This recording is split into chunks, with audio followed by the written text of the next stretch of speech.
शांति। आप सभी दिव्य महान पुरुषार्थी आत्माओं को आइए बाबा की मुरली का सार आज पुनः सुनते हैं इजी वे मुरली चैनल के तहत। मीठे बच्चे आज की वाणी की जो तारीख है 2 जुलाई 2022। मीठे बच्चे, माया के प्रभाव से बचने के लिए तुम घड़ी घड़ी अपने सच्चे प्रीतम को याद करो। प्रीतम आया है तुम सब प्रीतमाओं को अपने साथ वापस घर ले जाने। प्रश्न, कौन सा राज रहस्य जानने के कारण तुम बच्चे शांति व सुख मांगते नहीं हो? देखो बच्चे, तुम ड्रामा के रहस्य को जान गए हो।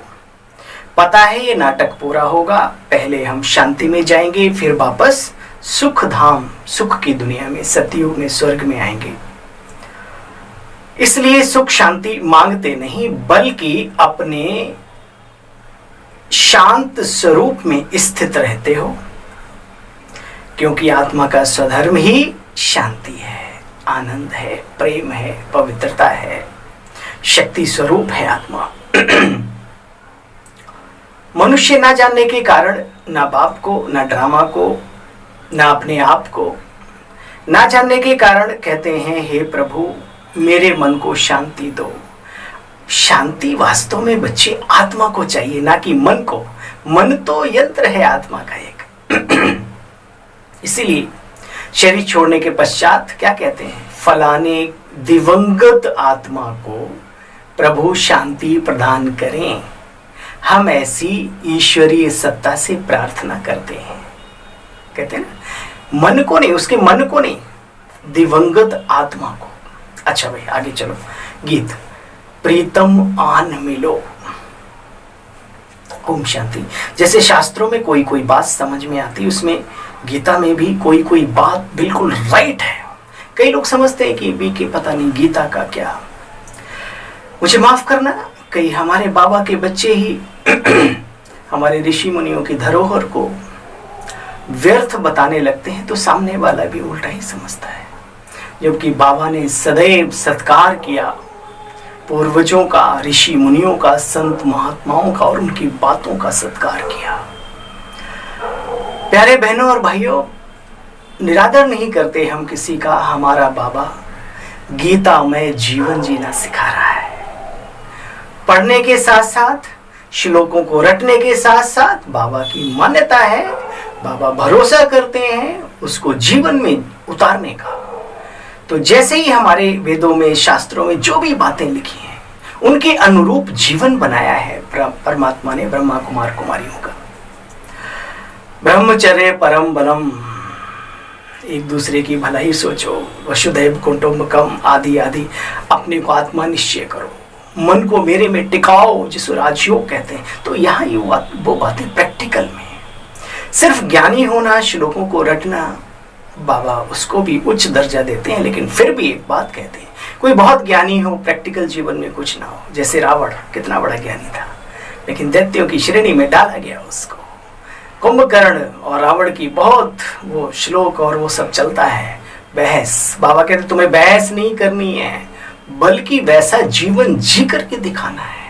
अब बताइए, प्रैक्टिकल जीवन जीने वाला अच्छा है या सिर्फ इधर की उधर की ये वो अपनी वाहवाही लूटने के चक्कर में बहस करने वाला? सोचो, विचार करके विचार करो।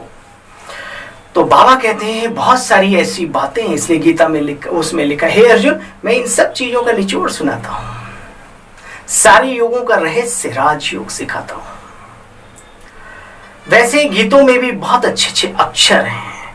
प्रीतम, प्रिय, साजन, सर्व संबंध है उसके साथ। तो कई मन में कहते हैं हम उसे कैसे याद करें निरंतर। मेरे प्यारे बहनों और भाइयों, निरंतर याद करने का तरीका बहुत सहज है। चलते फिरते, उठते बैठते, जहां दिल लग जाता है वहां दिल की लगी अपने आप चली जाती है। इसलिए बाबा मेरा सब कुछ है। तो सारे संबंधों का सट रस, सारी रसना लेना सीखो। कभी बच्चे बन जाओ, कभी उसके बाप भी बन जाओ, कभी माँ बन जाओ, कभी उसे लोरी सुनाओ, कभी खुद लोरी सुनो। दोस्त बना लो उसको, हर पल साथ निभाता है, प्रेमी भी है, सतगुरु भी है, पिता तो है ही है, शिक्षक तो महान है ही है।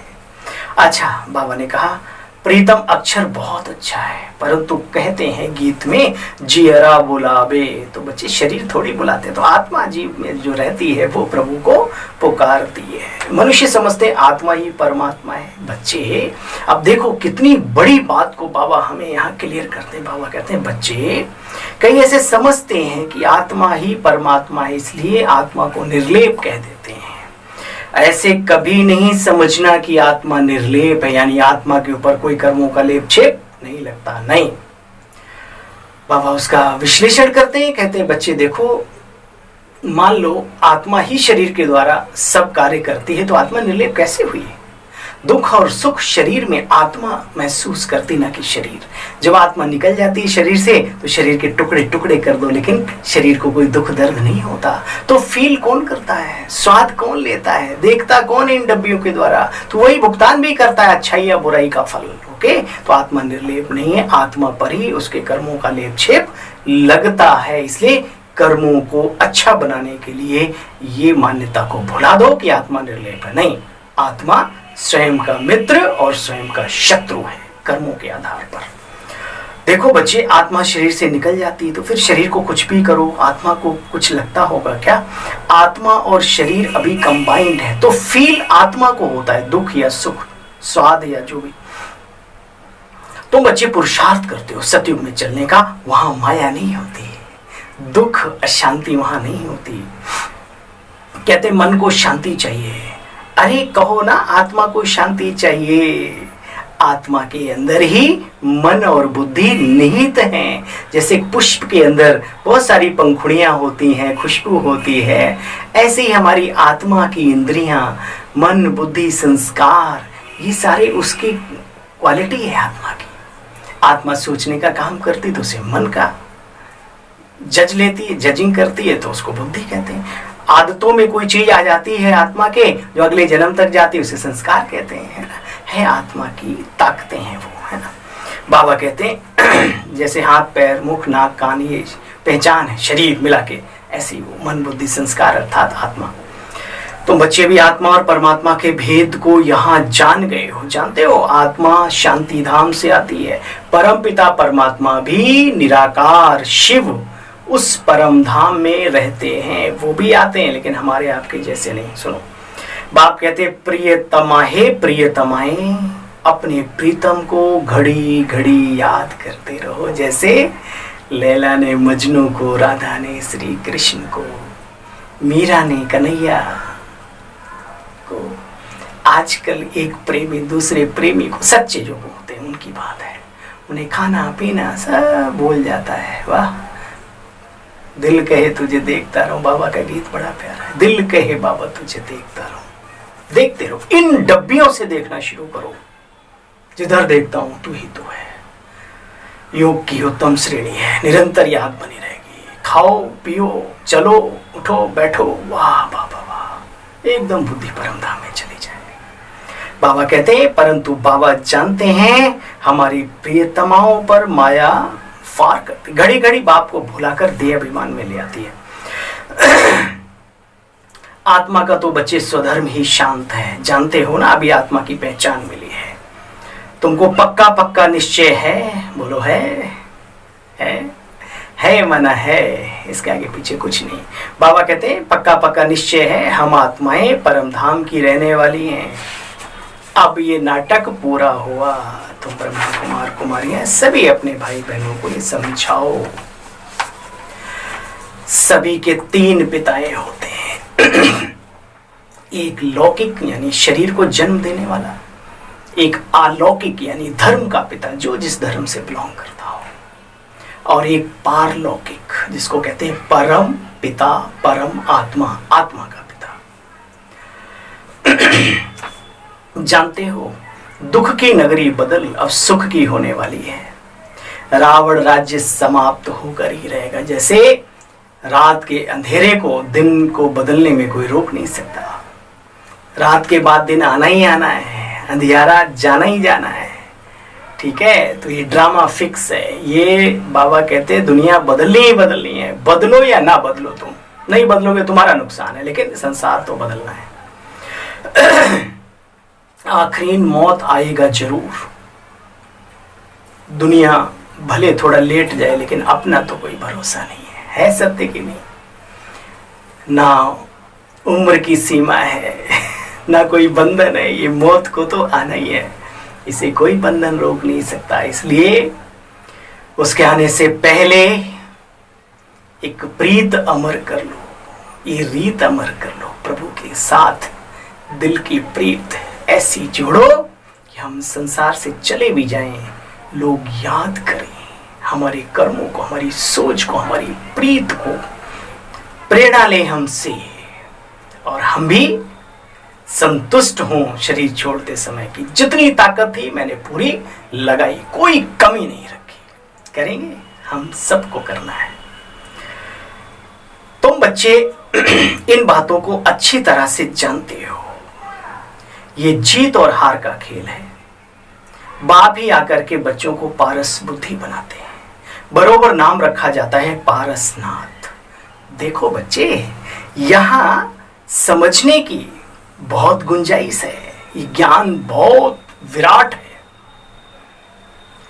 बाप बैठकर नटशेल और डिटेल दोनों में समझाते हैं। तुम एक गीत का अक्षर सुनने से जाग जाएंगे। उसमें जाग सजनिया जाग, प्रीतम आन विलो, ऐसे ऐसे गीतों के अपने पास बाबा कहते रखो। बाबा के गीत इतने गजब के आजकल हमारे यज्ञ के अंदर बनाए गए। मैं धन्यवाद करता हूँ उन गीतकारों का, उन गायकों का, उन म्यूजिक सिस्टम वालों का। एकदम दिल के तार जुड़ जाते हैं। दिल की तार प्रभु तुम ही से जुड़ी ही रहे आदि आदि। कितने नाम लूं। बाबा के बच्चों को गीत और संगीत सुनने का शौक होना चाहिए, लेकिन वो गीत और संगीत जो मन और बुद्धि को दिव्यता की ओर ले जाएं, तपस्या की ओर प्रेरित करें, प्रभु प्रेम में लवलीन कर दें। याद रहे, बस इतना टेंशन जरूर रखना। देखो बच्चे, तुम रूहानी यात्रा पर हो, तुम्हारा एक पंडा है। आप जानते हो शिवरात्रि भी मनुष्य मनाते हैं। कोई से पूछो, शिव तो निराकार है, उसकी रात्रि कैसे मनाते हो? जिनका नाम रूप नहीं उसका जन्मदिन कैसे मनाते हो? रात्रि क्यों मनाते हो? शिवलिंग भी दिखाते हैं, उसमें त्रिपुंडी भी दिखाते हैं, और बीच में वो पॉइंट भी दिखाते हैं, एनर्जिकल पॉइंट। उसकी महिमा भी गाते हैं। प्रभु तुम सुख के सागर हो, आदि आदि। तो वो आएगा तो सुख देगा ना, दुख थोड़ी देगा। और मंदिर में कहते हैं मैं निर्गुण हारा, मेरे में कोई गुण नहीं, है ना। प्रभु की महिमा करते हैं और अपनी बुराइयां। अच्छा बच्चे, यह तुम्हारा ईश्वरीय घर है। होता है महसूस, बाबा का घर, हमारा घर। बाबा माना कौन? तो ईश्वरीय परिवार के हम भाती हैं। नशा चढ़े, शौक हो, हम ईश्वरीय परिवार में आ गए। थैंक यू बाबा, शुक्रिया इस परिवार का जिसने हमारे लिए मेहनत की, हमें अपनाने के लिए। कितने क्या क्या बाबा इन बच्चों से अपने कार्यक्रम करवाता है, उनमें से हम भी आ गए, लाइन में लग गए। ये खुशनसीबी है हमारी कि इस ईश्वरीय घर के भांति बन गए। दर कहो घर कहो बच्चे, बात एक ही। दर पे आया तो घर में आया। दर से घुसता है ना, दरवाजे से। या एक बड़ा अच्छा, तेरे दर पे आया हूँ, झोली भर के जाऊंगा, कुछ करके जाऊंगा। बस मरने मुरने की बात नहीं, वो पुरानी दुनिया से मरना है, लेकिन यहाँ तो कुछ करके जाऊंगा। बाबा तेरे से बरसा पूरा लेकर के जाऊंगा, तेरे दर पे आया हूँ, कुछ करके जाऊंगा। ईश्वरीय परिवार है, यहाँ बहन है, भाई है। ये इंद्रप्रस्थ सभा है। नाम रखें ज्ञान सब्ज परियां। वास्तव में शिव बाबा की दरबार है। इंद्र वो देवता उस टाइप से दिखाया, बाबा मिसाल देते हैं। तो ये शिव बाबा का दरबार है। यहां से तुम बाहर जाते हो तो तुम्हारी अवस्था में रात दिन का फर्क पड़ जाता है। माया की छाया और हवा के झोंके लगते हैं ना, माया भी, तो बाबा जानते हैं इन बातों को। बाकी बच्चे, परी आदि की कोई बात नहीं, ये ज्ञान मान सरोवर में तुम डुबकी लगाते हो तो मनुष्य से देवता बन जाते हो। ये समझने की बातें हैं बच्चे। माया ने बुद्धि रूपी पंख तोड़ दिए, बाबा फिर से उन्हें तैयार कर रहे हैं पंखों को। बच्चे, मेरा काम है, मैं सहज राजयोग आकर के सिखलाता हूं। मैं ही नॉलेजफुल हूं। मैं तुम्हारे जैसे किसी गर्भ में आकर के प्रवेश नहीं करता। इसलिए लिखा है, अर्जुन, मेरा दिव्य जन्म अलौकिक और दिव्य है, मनुष्यों सदृश नहीं है। यह भी जानते हो, आखिरी रक्त की नदियां भी बहेंगी जरूर, फिर घी दूध की नदियां बहेंगी। बाप कहते हैं, पांडव लड़ते हैं क्या? बाप कहते हैं, देह अभिमान छोड़, मामे कम याद करो, मन मना भव। सिर पर बोझा है ना बच्चे, याद से बोझा खत्म होगा। अगर याद नहीं करेंगे बहुत समय से तो पिछाड़ी में अवस्था अच्छी नहीं रहेगी। जिंदगी भर संभाला है खुद को तुमने, बुढ़ापे में बदनाम क्यों हो रहे हो? दुनिया वाले बड़ी अच्छी अच्छी चीज भी बनाते हैं, तो जीवन भर संभालते रहे, अंत में भी हम संभले रहे, उसके लिए निरंतरता का अभ्यास चाहिए। बहुत सन्यासी लोग भी घर बैठे बैठे चले जाते हैं। बाबा मिसाल देता है, बैठे सांस रोक ली चले गए। ऐसा अभ्यास करो, शरीर छोड़ते समय न तन को कष्ट हो, न मन को हो, न किसी, आराम से आत्मा शरीर। वो वही कर सकता है जो अशरीरी बनने का अभ्यास करता होगा। कोई भी हो, हम हो आप हो, जो करेगा सो पाएगा। अच्छा, मीठे मीठे स्किल दे बच्चों प्रति माता पिता बाप दादा का याद प्यार और गुड मॉर्निंग। रूहानी बाप की रूहानी बच्चों को नमस्ते। बाबा स्वीकार हो, हम बच्चों की नमस्ते नमस्ते नमस्ते। तो धारणा का सार सुना, एक बार पुनः एक दो पॉइंट रिवाइज कर लेते हैं। एक, बाप से सुनना है, ज्ञान ही मुख से रिपीट करना है। सभी को बाप का परिचय मिल जाए, इस चिंता में रहना। अपने जीवन को ऐसा बना लो जो खुली किताब हो, जो पढ़ना चाहे पढ़ ले, नहीं पढ़ना चाहे आगे बढ़ ले, कोई दिक्कत नहीं है, लेकिन अपनी खुली किताब रखो। वरदान, सदा सर्व प्राप्तियों की स्मृति द्वारा मांगने के संस्कारों से मुक्त रहने वाले संपन्न व भरपूर भव। पुनः एक बार, सदा सर्व प्राप्तियों की स्मृति द्वारा ये मांगने के संस्कारों से मुक्त रहने वाले संपन्न व भरपूर भव। एक भरपूरता बाहर की होती है, स्थूल वस्तुओं से, स्थूल साधनों से भरपूर, लेकिन दूसरी होती है मन की संपन्नता, भरपूरता। जो बच्चे मन से भरपूर रहते हैं, जो आत्माएं हैं, उनके पास स्थूल वस्तु या साधन नहीं भी होंगे, तब भी मन भरपूर होने के कारण वे कभी अपने में कमी महसूस नहीं करेंगे। नशा होगा उन्हें, झोपड़ी में भी महलों का आनंद उन्हें अनुभव होगा। वे सदा यही गीत गाते रहेंगे कि सब कुछ पा लिया। उनमें मांगने के संस्कार अंश मात्र भी रहेंगे नहीं। ये दे दो, वो दे दो, मान दे दो, सम्मान दे दो, खुशी दे दो, अरे वो खुद ही खुशी के भंडार होंगे, उन्हें मांगने की जरूरत नहीं है। मेरे लिए भी योग कर दो, क्यों भाई, आप योगी नहीं है क्या? तो एक दूसरे से सहयोग लेना कोई गलत नहीं है, लेकिन यूं ही सब कुछ मांगते रहना, स्थूल से लेकर सूक्ष्म तक, तो विचार करो, हमें बाबा किस लिए मिला है, चाबी किस लिए दी है, कला किस लिए सिखाई है, हम खुद भी तो खुद के लिए प्रयोग करें कुछ। वे सदा यही गीत गाते रहेंगे, सब कुछ पा लिया। उनमें मांगने के संस्कार अंश मात्र भी नहीं रहेंगे। आज का स्लोगन है, पवित्रता ऐसी अग्नि है, ज्वाला है, ताकत है। पवित्रता ऐसी अग्नि है जिसमें सभी बुराइयां जलकर भस्म हो जाती हैं। जो ये पक्का कर ले, मुझे मन वचन कर्म संबंध संपर्क व्यवहारिक जीवन में संपूर्ण पवित्रता का धारण करना है, स्वतः ही अपने आप उसके जीवन से सारी बुराइयां दूर हो जाएंगी। चलिए पुनः एक बार आप सभी को दिल से रूहानियत भरा स्नेह और याद प्यार स्वीकार हो।